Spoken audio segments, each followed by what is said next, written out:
The mindset of success, how the top 1% think. One of the key pillars of the top leaders is they have a profound relationship to accountability. Accountability is the fundamental mindset which is needed to be one of the greats. What does this mean?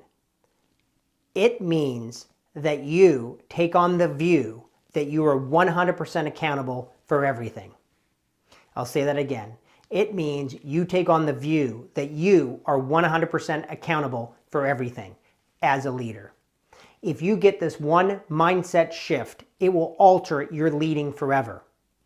This one mindset shift has the greatest impact for high performance leaders. You see, until I can view the world as that I am 100% accountable, that doesn't mean I'm to blame for anything. It means that I can impact circumstances, always. There's never a circumstance that I am at the effect of. The 99% of the leaders will say, oh, no, there's some circumstances we have no say over. Yes, I understand that that's your view. That's why you're in the 99% of top leaders. The top 1% have a different view. The top 1% come from a perception that there's always a path forward that they can contribute to and that they can be at the source of. So another way to say this, 99% of leaders will make excuses, will make justifications, and will have reasons when results don't show up the way that they're supposed to. Now, I know that that was true for myself before I took on this mindset of the top 1%, which is I am 100% accountable. You know, I was a responsible leader always. I think as a young leader, I was very passionate about work. I was very passionate about being a manager, a leader, leading teams, producing business results.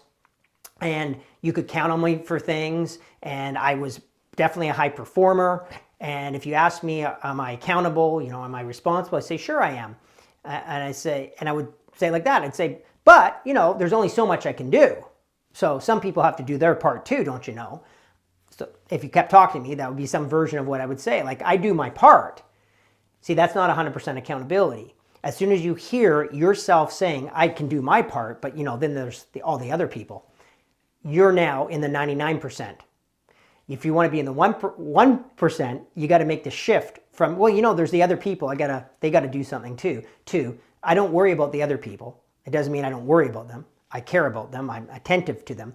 But I always know that I never will point over there and say that, whatever that is the reason for me not producing results.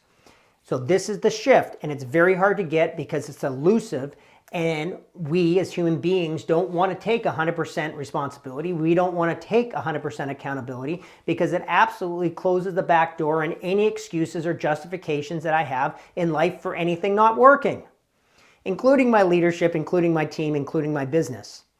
You see, there are places that most human beings, 99% of leaders, will let themselves off the hook for. They're okay with justifying, explaining, or making excuses for why things aren't working. But if you look in your own life, if you're like me, like the 99%, you'll see that there are areas of your life that you have very valid excuses about. And we could talk about that. You say, well, Chad, here's the reason why the business isn't working in that place, or here's why we're understaffed, or here's why we have some customer service breakdowns, or here's why profit isn't where it is. I'm getting to it, I'm getting there, but resources, time, those are always the big ones, right? People, time, money, I only have so much, or I only got so much, so we did what we did with it. Okay, got the justification, got the reason, got the excuse. No power, no real effectiveness, just normal, just ordinary. Nothing's extraordinary about that. So when I got this shift for myself, when I could see that the better way to lead, the more powerful way to lead was to take on the view that I'm 100% accountable for everything. What does everything mean? It doesn't mean the whole world working. It means what I'm doing in my business. It means my department. It means my team. It means, yes, my enterprise, but really what I can focus on. I'm 100% accountable for having this be the best well-oiled machine. I'm 100% accountable for delivering our customer promise every time out. I'm 100% accountable for for the morale of my team being high and the team working. I'm 100% accountable for the hires I make and the people I let go. I'm 100% accountable if a new team member worked out or if they didn't. I'm 100% accountable if our costs are high or our profits off or our sales are down. I'm accountable. I'm accountable. I'm accountable. And I don't say that lightly. But every time I say that in relationship to any circumstance, guess what I have as a leader? Well, I have power. Because I'm accountable. So I'm not a victim to anything, and that's the opposite of accountability. 99% are victims. To some degree, that's what it is. A victim is somebody who has something happen to them. That's a mindset. It is a victim mindset. And there are real victims in life. I'm not saying that there's not real victims. I'm using this analogy in leadership, which means that in leadership, you can say, there's nothing that I am at the effect of. So stick with this. I know for some of you it may be hard to hear, but again, I'm here to tell you the straight goods about what make the 1%, the top leaders in the world, what mindset they have. And I promise you a mindset they have is that they are 100% accountable. The buck stops with me, really, for everything. You can count on me to always look from how am I responsible? How can I impact the change forward? And by doing that as a leader, you always can look for new solutions, new innovations, new conversations. You can rally the troops. You can get, there's solutions that show up that won't show up if you go, well, you know, we did the best we could. All right, so please take this lesson and look for yourself. Where in your life as a leader are you not being accountable? Where do you have excuses, justifications, or reasons for the way things are? By the way, it's fine. That's normal. It's just not extraordinary. It's just not the 1%.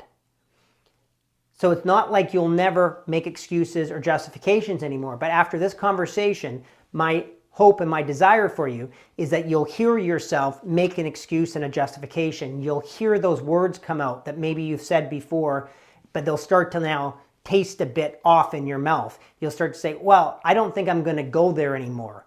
I think I'm going to shift my mindset to 100% accountability and look from that view and see what I see.